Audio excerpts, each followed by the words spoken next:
जय हिंद, जय भारत। जय हिंद, जय भारत। हाउ द जोश, हाय सर। हाउ द जोश, हाय सर। कैसे हैं आप सभी लोग? आप सभी का स्वागत है हमारे प्लेटफॉर्म पर। मैं अर्पित आपका तहे दिल से स्वागत करता हूं। चलिए आज हम क्या पढ़ने वाले हैं आपके लिए? आपके लिए आज हम कुछ लेकर आए हैं खास। वो क्या है चलो देखते हैं। आज सबसे पहले हम स्टार्ट करते हैं अपनी क्लास को हमेशा सुविचार से। सुविचार में क्या लिखा हुआ है? आपका लक्ष्य आपके लिए महत्वपूर्ण है तो उसे हासिल करने के लिए कोई भी समस्या बड़ी नहीं होती। बिल्कुल सही बात। चलिए शुरुआत करते हैं माता रानी के आशीर्वाद से और आगे बढ़ते हैं। चैप्टर 10 क्लास का आपका देखेंगे मुद्रा और साख के अंदर अर्थशास्त्र में हम चैप्टर पढ़ने वाले हैं मनी एंड क्रेडिट। ये चैप्टर थोड़ा सा इंपॉर्टेंट है क्योंकि ये बोर्ड के एग्जाम में काफ़ी अच्छा वेटेज लेकर आता है। ये बोर्ड के एग्जाम में बेटा इसका काफ़ी अच्छा वेटेज है। हम क्या पढ़ेंगे यहाँ पे? देखो दो ही शब्द दे रखे हैं। चैप्टर का नाम जरा ध्यान से देखिए। एक का नाम है मनी, दूसरे का नाम है क्रेडिट। एक का नाम है वर्ड में मनी एंड क्रेडिट। क्या चीज़ है देखते हैं। मनी, मनी मतलब मुद्रा। मुद्रा को पैसा भी कह देते हैं। लोकल लैंग्वेज में से क्या बोलते हैं? पैसा। क्या बोलते हैं इसे? पैसा।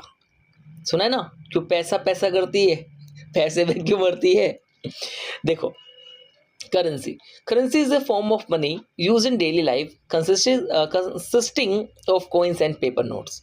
मुद्रा पैसे का एक ऐसा रूप होता है जो दैनिक जीवन में उपयोग होता है। होता ही नहीं होता? बिल्कुल। इसमें कौन कौन चीजें शामिल होती है? इसमें तो सिक्के, दूसरा कागज के नोट शामिल होते हैं। पैसे की भाषा हर कोई जानता है। पैसे की भाषा हर कोई जानता है। सबको पता है कि मेरा लाभ कहाँ पर है, हानि कहाँ पर, प्रॉफिट कहाँ है और लॉस कहाँ पर है। देखें, लेकिन इस चैप्टर के अंदर ऐसा नहीं कि आप कुछ भी लिख देंगे। इसमें कुछ ना कुछ तो चीज़ें सोच समझ के लिखनी पड़ेगी। ये कंसेप्ट बहुत अच्छा है। पैसे की भाषा कौन नहीं जानना जानता चाहता है। ठीक है, चलो आगे बढ़े। आगे देखिए आपका अगला आता है primary functions of money. Primary function of money, इसमें आप क्या जानेंगे? इसमें जानेंगे सबसे पहले मनी मनी के प्राइमरी फंक्शन क्या होते हैं। जो हिंदी भाषी बच्चे हैं वो ध्यान रखेंगे, इसे प्राथमिक कार्य कहते हैं मनी के। क्या बोलते हैं इन्हें बेटा? प्राथमिक कार्य। मनी के प्राथमिक कार्य कौन कौन से हैं? सबसे पहले मीडियम ऑफ एक्सचेंज। आपके माइंड में क्या आता है? अगर मैं आपको एक 100 रुपये का नोट या कोई भी करेंसी देता हूँ, आपके माइंड में क्या आएगा कि आप इसका क्या यूज़ कर सकते हैं? क्या आप इसे, अभी ठंड पड़ने लग रही है तो ठंड से बचने के लिए आप क्या इस नोट को, कागज़ के नोट को जला देंगे? नहीं ना। तो आप इसे अपनी जेब में रखे हुए तो ये क्या काम देगा आपकी जेब में? ये जस्ट और जस्ट सिर्फ और सिर्फ एक्सचेंज के रूप में काम आएगा। क्या आपको लगा कि आपको नाक बह रही है, पोंछ दो कागज के नोट से, होगा? नहीं ना। तो आप इसका सिर्फ एक ही इस्तेमाल करेंगे। और क्या चीज़ है? वो है एक्सचेंज के रूप में। किसके रूप में? एक्सचेंज के रूप में आप इसका इस्तेमाल करने वाले हैं। जो भी आप सामान या वस्तु या फिर सेवाएं जो भी आप खरीदेंगे उसका क्रय या विक्रय, सेलिंग या परचेजिंग, ठीक है, सेलिंग या परचेजिंग करेंगे तो उसके लिए आपको एक्सचेंज के रूप में करेंसी का यूज करना होगा। समझ में आया मेरी बात को? चलो आगे देखिए। Money allows people to buy and sell goods easily. यहाँ पे क्या होता है? ये वस्त्र नहीं आएगा, यहाँ पे वस्तु आएगा। क्या आएगा यहाँ पे? वस्तु। ये गलत हो गया है, वस्तु। ओके, तो मुद्रा के माध्यम से लोग आसानी से वस्तुओं को खरीद और बेच सकते हैं। ये क्या है? ये मीडियम ऑफ एक्सचेंज, ये प्राइमरी फंक्शन है। क्या ये प्राइमरी फंक्शन है? किसका? मनी का। दूसरा मेजर ऑफ वैल्यू। जो भी कोई सामान आप खरीद रहे हैं या बेच रहे हैं उसको मेजर करने के लिए बहुत काम आता है money. Money helps measure the prices of goods and services unlike the barter system. Barter system का मतलब है वस्तु विनिमय। बार्टर सिस्टम क्या था?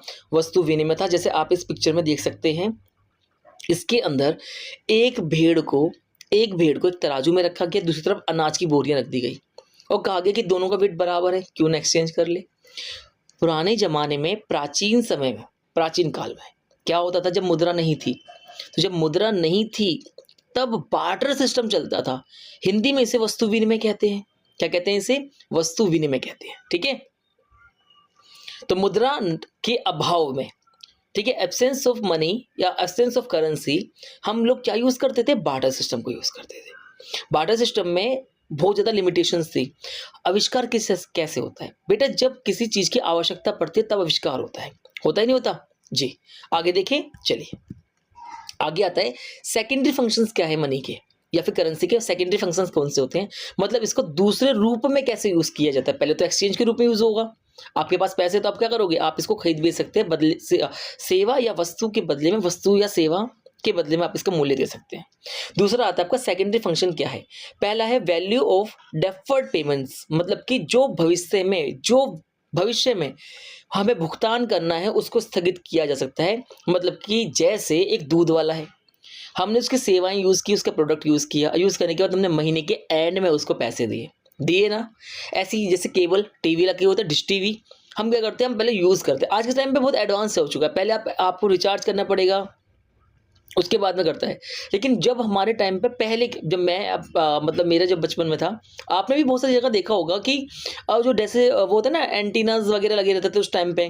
लेकिन अब क्या है, जैसे डिश टीवी वगैरह लग गए हैं, और वो नहीं होते सेटअप बॉक्स, जो सेटअप बॉक्स होते हैं उसके अंदर पहले मंथली आप कंप्लीट करा लो, आप अपना पूरा केवल 1 महीना देख लो, उसके बाद में फिर आप रिचार्ज वो कर देना, पेमेंट कर देना। तो वैसे ही जैसे दूध वाले का भी हिसाब करना है, ऐसे स्कूल की फीस जानी होती है, ट्यूशन की फीस जानी होती है, तो मंथली पूरा पढ़ने के बाद हम लोग पेमेंट करते हैं। तो ये क्या है, यही है इसका सेकेंडरी फंक्शन, कि ये आपने अभी चीज़ यूज़ कर ली है, आप इसका बाद में भुगतान कर देना, कोई समस्या नहीं है। ठीक है। एक्युमुलेशंस ऑफ वैल्यू, इसमें क्या बताया, क्या वस्तु विनिमय प्रणाली के अलावा भी मुद्रा को संग्रहित और बचाया जा सकता है। मतलब इसका मतलब ये है कि जो मनी है वो भी स्टोर की जाती है और सेव की जा सकती है। ठीक है। आगे ट्रांसफर ऑफ वैल्यूज का ट्रांसफर, यहाँ से वहाँ भेजना हो सकता है। आराम से इजी ट्रांसफर है मनी का, due to the acceptance and liquidity, मतलब आराम से इसकी लिक्विडिटी बहुत ज़्यादा बनी हुई है और एक्सेप्टेंस भी इसकी है, कोई भी व्यक्ति इसको मना नहीं कर सकता, कोई भी व्यक्ति इसको मना नहीं कर सकता। आगे देखिए, यूज ऑफ करेंसी, करेंसी का यूज कहाँ पर है। Currency is use in the various transactions to buy and sells goods and services. Currency का यूज कैसे, जैसे लाइक सेव किया, स्पेंड किया, शेयर किया, इन्वेस्ट किया, है नहीं है, हम बहुत सारी चीजें यूज करते हैं, काम कर सकते हैं मनी के अंदर, बिल्कुल। तो currency is used in various transactions to buy and sell goods and services. मुद्रा का जो उपयोग है विभिन्न लेन देन के, वस्तुओं नहीं लिख दिया, यहाँ पे गलती हो गई है, यहाँ पे आएगा वस्तुओं और सेवाओं को खरीदने और बेचने के लिए किया जाता है। समझ में आया आपको। देखिए आगे आता है आपका इंपॉर्टेंस ऑफ मनी का इंपॉर्टेंस क्या है, ये तो सबसे इंपॉर्टेंट है भाई, यहाँ पे तो हर कोई कहता है कि हाँ भाई पैसा सबसे ज्यादा जरूरी है। ठीक है ना। आगे देखिए, इंपॉर्टेंस मनी की कहाँ कहाँ पर देखने को मिलती है। इकोनॉमिक इंपॉर्टेंस, इसकी आर्थिक महत्व क्या है इसका। पहला है कंजप्शन सेक्टर, उपभोक्ता के क्षेत्र में यहाँ पे क्या काम होता है इसका। Money is essential to buy desires good, जो भी आप वस्तुएं, मनचाही वस्त्रों लिख दिया, फिर यहाँ पे वस्तु आएगा, तो मनचाही वस्तुओं को खरीदने के लिए मुद्रा आवश्यक है। ठीक है। जो भी आप चाहते हैं, आपका मन कर रहा है आइसक्रीम खा लो, तो कैसे खाने का जैसे मन हुआ, आपने क्या किया, आपने उसे खा लिया, पैसे दिए खा लिया, पैसे दिया ये हो गया, पैसे दिया वो हो गया, सारे काम हो सकते हैं। आगे प्रोडक्शन सेक्टर के अंदर ही काम आता है मुद्रा। मनी क्या करती है, मनी अलाउ करती है लार्ज स्केल के प्रोडक्शंस को। तीसरा एक्सचेंज सेक्टर, एक्सचेंज के रूप में भी काम होता है। Money removes the defects of the barter system के अंदर जो कमियां थी, लिमिटेशंस थी, उस सबको दूर कर दिया किसने, मनी ने। वस्तु विनिमय प्रणाली के अंदर जितनी भी कमियां थी उन सबको दूर कर दिया करेंसी ने। आगे बिजनेस सेक्टर के अंदर ये काम आई। ठीक है। तो currency development increasing inter regional and the international trades, अंतर क्षेत्रीय या अंतरराज्य और अंतरराष्ट्रीय व्यापार को इसने बढ़ा दिया। ओके। आगे देखिए, चलिए आगे देखते हैं। आगे आता है commodities regulation system. Commodity regulation system के अंदर इसने बहुत अच्छे तरीके से काम करके दिखाया। कमोडिटीज रेगुलेटर सिस्टम के अंदर इसने कैसे काम करके दिखाया, जिसमें आप लोग जानेंगे बार्टर सिस्टम के बारे में। अब बार्टर सिस्टम समझिए, कभी कभी क्या ज़्यादातर क्वेश्चंस के अंदर आपको इसमें बार्टर सिस्टम को 3 मार्क्स से लेके 5 मार्क्स के बीच में नंबर देखने को मिलते हैं। मिनिमम तो 3 मार्क्स हैं, और आपके अगर लक अच्छा रहा तो आपको 5 मार्क्स भी मिल जाएंगे। ठीक है, आपको 5 मार्क्स भी मिल सकते हैं। बार्टर सिस्टम क्या होता है, देखिए, वस्तुओं के बदले वस्तुओं का आदान प्रदान, वस्तुओं के बदले वस्तु के बदले, ठीक है, वस्तु का आदान प्रदान, ये कहलाता है आपका बार्टर सिस्टम। क्या कहलाता है, ये आपका बार्टर सिस्टम कहलाता है। आगे limitation of barter system. Barter system का लिमिटेशन क्या था, जब करेंसी नहीं थी तो बार्टर सिस्टम ही तो था, वस्तु विनिमय तो प्रणाली ही तो थी। क्या हुआ, डबल कोइंसिडेंस ऑफ वांट्स, ये कहना चाहता है कि इच्छाओं का दोहरा संयोग, सबसे बड़ी समस्या यही थी कि इच्छाओं का दोहरा सहयोग बहुत ज़रूरी था। इच्छाओं का, जैसे यहाँ पे ध्यान दीजिए, आपके लिए एक पिक्चर लगाई हुई है, इसमें देखिए एक व्यक्ति दूसरे व्यक्ति से अपने घर को एक्सचेंज कर रहा है कि भाई 1 महीने हम कुछ यहाँ पे रह चुके हैं, आप भी यहाँ पे रह लो, मैं मेरे वाले घर में देख लो, मैं अपने घर में देख लेता हूँ। हम लोगों ने भी तो कई बार किया है कि भाई एक काम करना, तू मेरा नीला वाला पेन यूज़ कर ले, मैं तेरा काले वाला पेन यूज़ कर लेता हूँ, ठीक है ना? होता है नहीं होता? बिल्कुल होता है।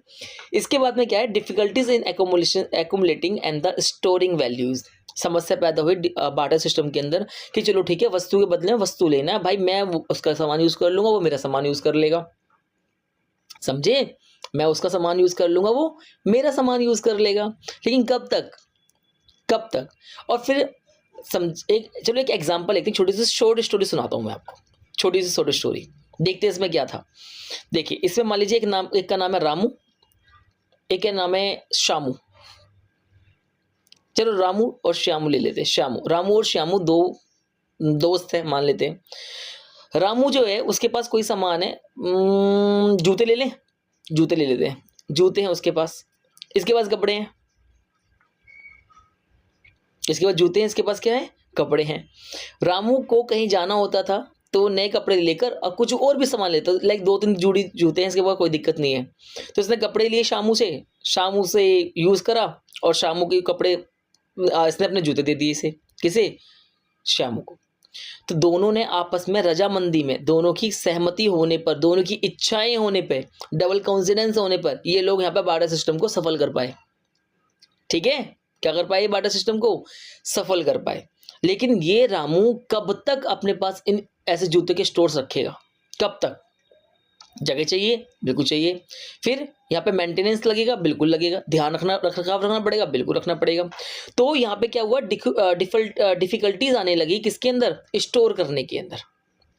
आगे देखिए, difficulties to exchange individuals goods, समस्या पैदा हुई, जो चीज को बांटा नहीं जा सकता उसको कैसे करेंगे, उसको कैसे किया जाएगा, मतलब उसको एक्सचेंज कैसे करेंगे बार्टर सिस्टम के अंदर, समस्या पैदा हो गई।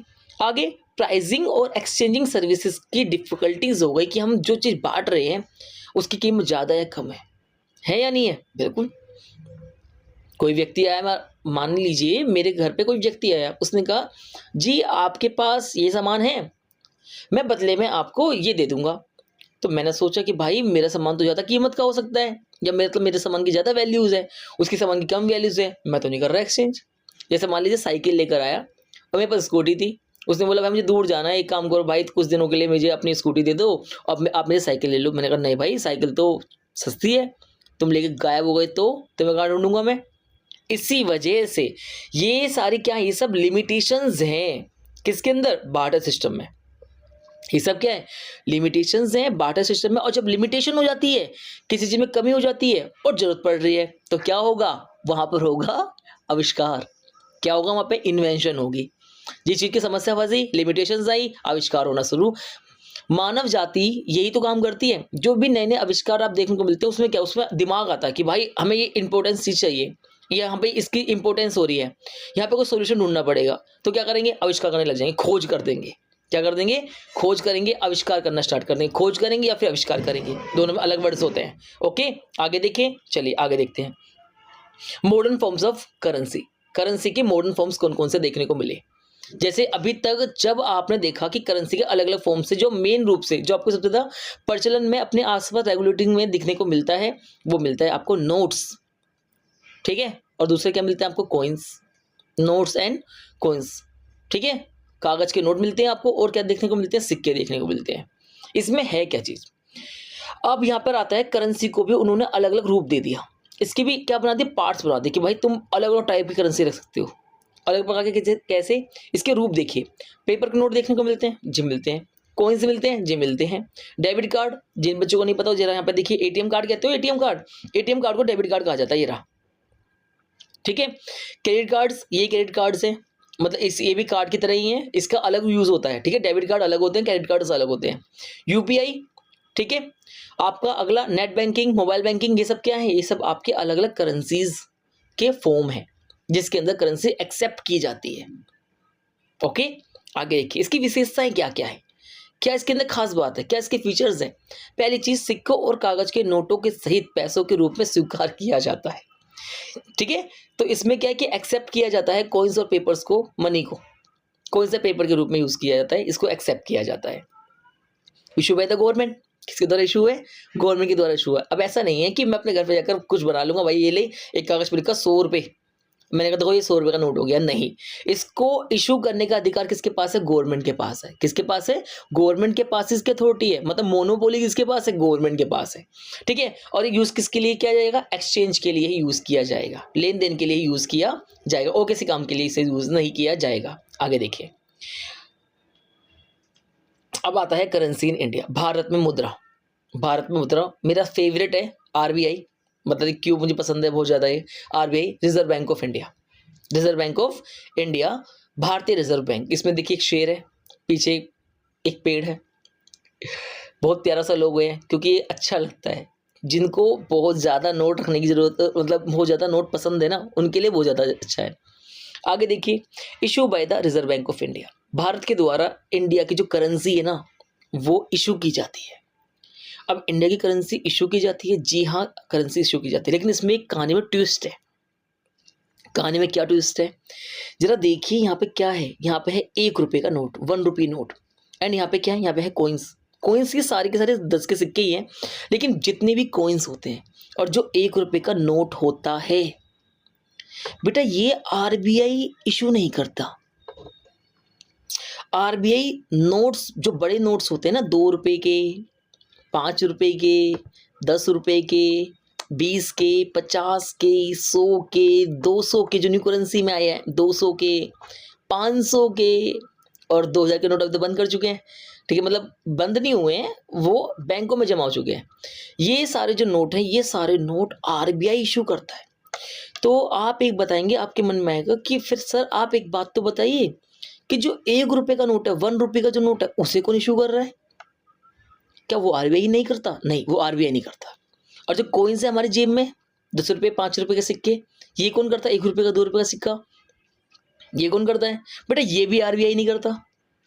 तो आपके लिए क्वेश्चन है, कमेंट बॉक्स में आप आंसर बताएंगे। जब भी आप इस क्वेश्चन को सुनेंगे, तुरंत आप सर्च करेंगे, ढूंढने की, कहीं से भी ढूंढ के लेकर आइए, मुझे बताइए कि 1 रुपये का नोट और कॉइन्स कौन इशू करता है। ठीक है, आगे देखिए। अब आता है कि भारतीय जो मुद्रा है, जो करेंसी है, उसको भारतीय रिजर्व बैंक के द्वारा क्या किया जाता है? जारी किया जाता है। ठीक है, आगे लिखा है deposits in banks, forms of deposit. अब डिपॉजिट करने की भी अलग अलग चीज़ें हैं। एक होता है बैंक अकाउंट, आपको पता ही है, आपका एक नॉर्मल खाता खुला हुआ है, आप अपने जाएंगे अपने अकाउंट में पैसे जमा कर देंगे।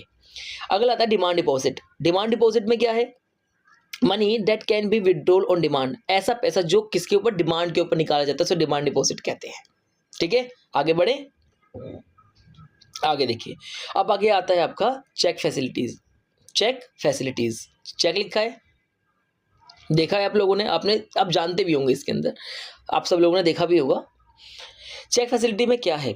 Orders to the bank to pay a certain amount. पहली चीज, एक जो निश्चित धनराशि है, बैंक को मैं ये ऑर्डर देता हूँ अपने चेक से कि आप जो भी सामने वाला व्यक्ति है जिसके नाम पे मैंने चेक इशू किया है, आप उसको इतना अमाउंट पे कर दीजिए। ठीक है, यहाँ पे साइन हो जाते हैं और ऐसे करके काम किया जाता है। चेक क्या है? चेक ना बहुत ज़्यादा सिक्योर है, चेक बहुत ज़्यादा सिक्योर है, बिल्कुल। ठीक है, तो नकदी के बिना भुगतान को सरल बना देता है। बिना, विदाउट कैश, मतलब विदाउट कैश जो ट्रांजेक्शन्स होती है ना, वो बहुत ज़्यादा ईजी हो जाती है। आप जाइए, आपने 10,000 रुपये, 20,000 रुपये, 30,000 रुपये, लाख, 1.5 लाख, 2 लाख, आप जितने का भी सामान जो परचेजिंग कर रहे हैं, कुछ भी चीज़ कर रहे हैं, आप पेमेंट के रूप में ना आप सिर्फ एक कागज़ दे दीजिए, ये वाला चेक जिसे कहते हैं। ठीक है, आप इतना बड़ा अमाउंट कैश अपनी जेब में कैरी करना ही छोड़ दीजिए। क्यों झंझट लगना कि भाई बैग चोरी हो जाएगा, मेरा पैसे चोरी हो सकते हैं, यहाँ से वहाँ से, ऐसा वैसा। तो उसके लिए क्या है? वो चेक है। क्या है? वो चेक है। ठीक है, ज़्यादा अमाउंट होने पर क्या नाम है, अब आपके मन में ये भी आएगा कि क्या अगर चेक चोरी हो जाए तो? अगर चेक ही चोरी हो जाए तो बेटा यहाँ पे चेक के लिए भी बहुत सारे क्या है, कुछ यहाँ पे रूल और रेगुलेशंस होते हैं। जब आप बड़े हो जाएंगे तब मैं आपको समझा दूंगा। और कह रहा अभी आप बड़े ही हो, अभी तो आप बड़े ही हो, लेकिन कुल मिला के ये है कि जब आप, मतलब इसका एक टॉपिक है, मैं कभी एक छोटा सा एक शॉर्ट्स बना दूंगा इसके लिए, जिसके अंदर मैं आपको इजीली तरीके से समझा दूंगा कि चेक को कैसे यूज़ करते हैं, क्या लिमिटेशंस क्या है इसकी। इसके अंदर बहुत सारी चीज़ें हैं जो मतलब आपको फ़ायदे दे रही है। आगे देखते हैं, modern banking system. Modern banking system में क्या है कि आज का बैंकिंग प्रणाली मतलब आधुनिक बैंकिंग प्रणाली, इसमें क्या क्रेडिट एक्टिविटीज, बैंक जमा स्वीकार करते हैं, मतलब डिपॉजिट जो हम पैसा जमा करते हैं उसको रख लेते हैं, एक हिस्सा नकदी के रूप में रखते हैं, किसमें कैश में रखते हैं, और बाकी शेष को ऊंची ब्याज की दरों पर उठा देते हैं। मतलब जितना पैसा बैंक में डिपॉजिट किया जाता है सारा पैसा बैंक अपने पास नहीं रखता, सच में नहीं रखता भाई, नहीं रखता। तो फिर कितना रखता है? अगर इन द सेंस हम कहते हैं एक बैंक ले लेते हैं एसबीआई, मान लिया हमने लिया एक बैंक एसबीआई, एसबीआई की सारी ब्रांचों में, भारत में जितनी भी ब्रांचेज हैं उन सारी ब्रांचेज के अंदर मान लेते हैं 1 करोड़ रुपए, ऐसे एग्जांपल के रूप में 1 करोड़ रुपए, कितने रुपए? 1 करोड़ रुपए, 3 2 5 और 2 7, भाई यहाँ पे एक गलती हो गई, यहाँ जीरो आ जाएगा, वो कॉमा आ जाएगा, ठीक है भाई। तो 3 2 5 और 2 7, ये जमा हो गए पैसे 1 करोड़ रुपए। तो 1 करोड़ को ही क्या अपने पास ही रखेगा पैसे? नहीं नहीं नहीं नहीं नहीं नहीं नहीं नहीं नहीं, फी कितना रखेगा? इसे पता है कि ये पैसा इसके पास आ चुका है और ये मिनट टू मिनट, एक एक मिनट का ब्याज मिलता है, आपको पता है एक एक मिनट का ब्याज मिलता है। तो इस पैसे को अपने पास रखेगा? नहीं रखेगा। ये क्या करेगा? इस पैसे को चलाएगा। क्या करेगा? इस पैसे को चलाएगा। तो अगर कोई व्यक्ति पैसे जमा कराने के लिए आया, लोगों ने पैसे जमा कराए, तो सर आप एक बात तो बताइए कि पैसे जब जमा कराए जा रहे तो निकाले भी तो जाते होंगे। हाँ, हर एक बैंक क्या करता है, जितना भी उसके पास डिपॉजिट पैसा होता है उसके कैश का, कितने का, उसका जो भी कैश है उसका कितना परसेंट बेटा? 15%। कितना परसेंट? 15% वो अपने पास जमा करके रखता है।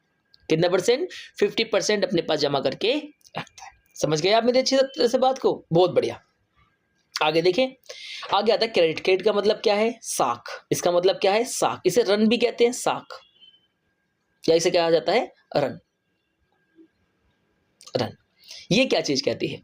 ये कहता है, डेफिनेशन क्या है इसकी? पहली बात, an agreement where the lender provides money, goods और services to the borrower to paid back in the future. मतलब ये एक ऐसा एग्रीमेंट, एक ऐसा समझौता होता है जिसके अंदर एक क्या करता है, एक जो लैंडर होता है ना, वो बोरोवर का पैसा देता है, सर्विस दे सकता है, ठीक है, पैसा मतलब कि मनी दे सकता है, सर्विस दे सकता है, फिर अपना सामान दे सकता है, ये सब चीज़ें देगा। और देने के बाद क्या होगा? देने के बाद वो उसने इस शर्त पे दिया है कि भविष्य में बोरोवर जो उधार लेने वाला है वो मुझे वापस करेगा। नियम और शर्तें होंगी इसके अंदर, कुछ कानून होगा, मतलब कुछ तरीका होगा, रूल और रेगुलेशंस होंगे जिसके अकॉर्डिंग काम करता है। जी हाँ, ये वैसे ही काम करता है। देखिए जरा क्या कहते हैं, लोन की कुछ कंडीशंस होती है। पहला टर्म्स ऑफ लोन्स, मतलब कि कुछ नियम और शर्तें हैं।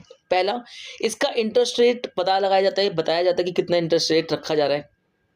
अगला कोलेट्रल, इंपॉर्टेंट है। कोलेट्रल का मतलब सिक्योरिटी। भाई पैसा मैं दे रहा हूँ या कुछ भी सामान दे रहा हूँ, बदले में अगर तुम लेके चंपत हो गए तो मैं अपनी रिकवरी कैसे करूंगा? तो अपनी रिकवरी करने के लिए कहते हैं ना, गिरवी सामान रख दो, पैसे ले दो भाई, सोना चांदी जो भी तुम्हारे पास है वो जमा कर दो भाई हमारे पास, ऐसा होता है ना। तो वही है कोलेटर, घर के कागज रखवा लेते हैं बहुत सारे लोग। तो ऐसे ही है, नेसेसरी गुड डॉक्यूमेंट्स, आवश्यक दस्तावेज चाहिए, और रिपेमेंट मेथड, आप पैसा कैसे वापस करोगे, इन सबके तरीके में क्या आता है? टर्म्स ऑफ लोन्स, लोन की कुछ शर्तें होती हैं। आगे आता है डिफरेंट फॉर इंडिविजुअल्स और ग्रुप्स। इंडिविजुअल्स के लिए और ग्रुप्स के लिए लोन की जो शर्तें होती हैं वो अलग अलग हो सकती हैं, ठीक है। अब आता है कोलेटरल, संपार्श्विक किसे कहते हैं? 2 नंबर में बहुत इजी है, मतलब बहुत 2 नंबर में लगभग 70 से 80% है। 2 मार्क्स में पूछ लेता है आपसे कि 2 मार्क्स में कोलेटर क्या होता है। ये कहते हैं ना जमानत राशि, कि जमानत क्या रख रहे हो, जमानत में क्या रखा आपने, वो चीजें आती हैं। तो assets placed by the borrowers to secure a loan, loan को सिक्योर करने के लिए कि हाँ आपका पैसा कहीं नहीं जाएगा, इसके लिए वो जो भी सामान रखता है, गिरवी जो भी सामान रखता है, उसे कोलेटरल या संपार्श्विक कहते हैं। कोलेटरल या फिर संपार्श्विक कहते हैं। आगे देखिए, आगे आता है टाइप्स ऑफ क्रेडिट सिस्टम। अब यहाँ पर देखेंगे हम कितने टाइप की क्रेडिट सिस्टम देखने को मिलती हैं। हम भारत के अलग अलग एरिया से आते हैं। भारत जो है वो हिस्सों में बटा हुआ है, शहरों में और गाँव में, लेकिन भारत का जो दिल है वो कहाँ बसता है? गाँव में बसता है। कहाँ बसता है? गाँव में बसता है। शहर में तो बहुत आगे बढ़ते जा रहे हैं, ठीक है। तो source in the rural area, अब पहले जानेंगे कि गांव के अंदर जो गांव के लोग हैं वो कैसे इस क्रेडिट सिस्टम को यूज करते हैं, और वहां पे अगर वो लोन लेना चाहते हैं तो उनको किस टाइप से लोन मिल पाता है? मनी लेंडर्स के द्वारा। मनी लेंडर्स किस कहते हैं? साहूकार, जमींदार, ऐसे होते हैं ना बड़े बड़े लाला जी, वही वाला सीन है। तो भाई हाई इंटरेस्ट रेट के अंदर देखो उच्च ब्याज की दरें हैं, और बैट के ट्रैप्स डेप्ट ट्रैप्स हैं, रन के जाल हैं, ऊंची ऊंची ब्याज की दरें होती हैं, और बंदा कहाँ फंस जाता है, उनके कर्जे के जाल में फंस जाता है, निकाल ही नहीं पाता, ब्याज के ऊपर ब्याज, ब्याज बहुत ऊंची होती है। इतने में तो उनका जो इतना भी उन्होंने प्रिंसिपल ले रखा होता है ना, जितना भी उनके पास मूलधन होता है बेटा, वो मूलधन ही बस खड़ा रहता है, ब्याज पे ब्याज भरते जाते हैं, निकलता ही नहीं, उतरता ही नहीं है ना। आगे आता है ट्रेडर्स। ट्रेडर्स से भी आप पैसे ले लेना, मतलब जो किसान है, एक जो किसान होता है, जो फार्मर है, वो अपनी फसल जिसको बेचने जाता है उससे पैसा उधार ले लेता है कि भाई मैं अपनी फसल उगा के जब पूरी हो जाएगी, तैयार हो जाएगी, मैच्योर हो जाएगी, कट जाएगी, हार्वेस्ट होने के बाद में फिर मैं आपको क्या कर दूंगा, मैं आपको दे दूंगा, आप ही को ही बेचूंगा। ऐसे करके भी वो व्यापारियों से क्या ले लेते हैं, उधार लेते हैं। तो गांव में इसी तरीके से काम चलता है, ठीक है ना। कम ब्याज दरों के साथ में फसल बेचने के समझौते के अनुसार हो जाता है। आगे बैंक से लोन ले सकते हैं, ठीक है, लो इंटरेस्ट रेट रहता है। मीडियम और जो लार्ज फार्मर्स होते हैं वो इन्हीं से उठाते हैं, ठीक है। एम्प्लॉयर्स हैं, एम्प्लॉयर से उठाते हैं, और कोऑपरेटिव से उठाते हैं। कोऑपरेटिव मतलब सहकारी समितियां जो होती है उनसे उठाया जाता है। समझ में आया। अगला देखो, reasons for non lending by the farmers. वो reasons for non lending by banks, मतलब कि बैंकों के द्वारा ऋण न देने के कौन कौन से कारण। देखिए, अब बैंक है वो फॉर्मल सेक्टर में आता है, जानते हैं ना फॉर्मल सेक्टर क्या होता है, फॉर्मल इनफॉर्मल सेक्टर, जिसे औपचारिक और अनौपचारिक कहते हैं। फॉर्मल का मतलब है जो फॉर्मेलिटी निभाए, फॉर्मल का मतलब क्या है, जो फॉर्मेलिटी निभाए, मतलब जो औपचारिकता दिखाए। क्या दिखाए, औपचारिकता दिखाए। इसके लिए क्या किया जाएगा, मतलब जो फॉर्मेलिटी दिखाता है वो फॉर्मल सेक्टर आता है। तो इसे एक बोलते हैं, आरबीआई इसे रेगुलेट करता है, आरबीआई की निगरानी में रहता है ये सेक्टर। क्योंकि इसके अंदर क्या आते हैं, इसके अंदर बेटा बैंक्स आते हैं। क्या आते हैं इसके अंदर, बैंक्स, कोऑपरेटिव सोसाइटीज जो रजिस्टर्ड हैं, वो सब चीजें इसके अंदर आती हैं, ठीक है। तो अब बैंक के द्वारा लोन न देने के कारण कौन कौन से, सबसे पहले समस्या क्या आती है, एब्सेंस इन रूरल एरिया। सबसे पहली तो ये कमी हो गई कि बैंक जो है वो सारे के सारे गांव में अवेलेबल नहीं है, ठीक है ना। अगली चीज, लैक ऑफ कोलेटरल। बाकी बैंक जो कहता है वो कहता है कि भाई साहब आप गिरवी में क्या रखोगे, क्या दोगे आप गिरवी में, या फिर आपकी सैलरी वगैरह कितनी की, आप रीपेमेंट कैसे करोगे, कितना कमाते हैं आप महीने का, और कैसे हमारा पैसा वापस मिलेगा, इन सब की भी समस्या रहती है। तीसरी चीज, इनसफिशिएंट डॉक्यूमेंट्स। भाई गांव के व्यक्ति के पास में डॉक्यूमेंट पूरे नहीं हो पा रहे जो बैंक को चाहिए, ठीक है।